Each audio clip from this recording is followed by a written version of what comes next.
The greatest treasure on Earth isn't in a bank vault or a gold mine. It's 4,000 meters below the Pacific surface. In 2026, the Abyss Protocol has been activated. We are no longer just exploring the deep. We are occupying it. This is the start of the Lithium Wars. The Clarion-Clipperton Zone, a 4.5 million square kilometer stretch of Pacific seabed between Hawaii and Mexico. To most, it's empty ocean. To those who know, it's the most valuable piece of real estate on the planet. Polymetallic nodules scattered across this abyss contain more cobalt and nickel than every land-based mine combined.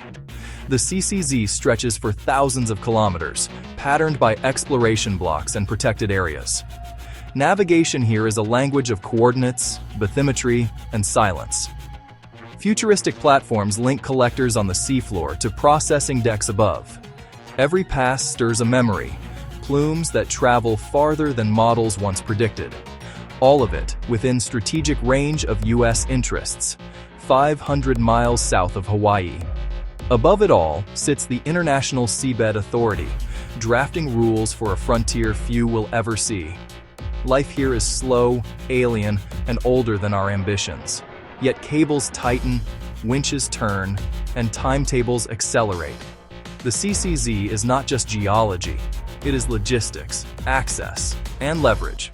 In 2026, the chessboard moved. In Washington, a signature can redraw the map.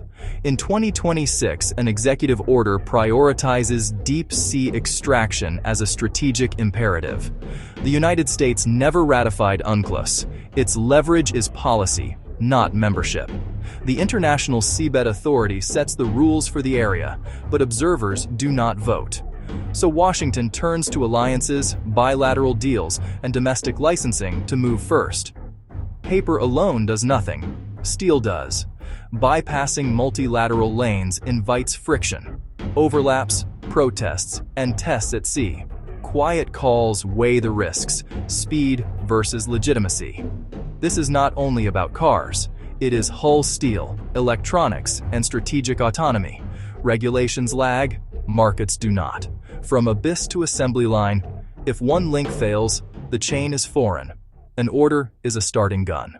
China has already secured 5 contracts. Their submersibles map the terrain. Methodical, patient, unblinking. Sonar is the eye of this war. Training, data, and platform time accumulate into advantage.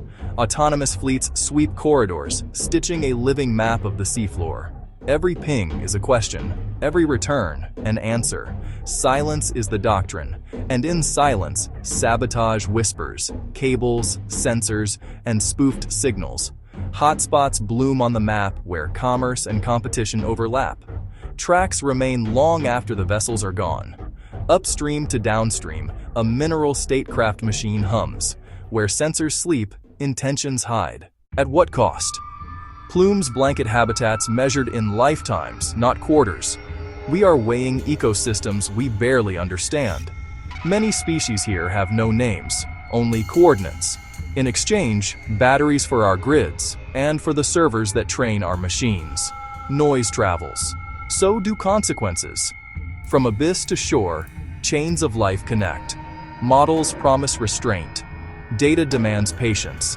Even commemoration admits the stakes. Once disturbed, the deep does not forget. Before we harvest, we must decide what we are willing to lose. Space was the first frontier. The abyss is the last. In 2026, the line in the sand is drawn underwater. We are no longer just exploring the deep, we are occupying it. Subscribe to Apex Intel. Information is the ultimate power.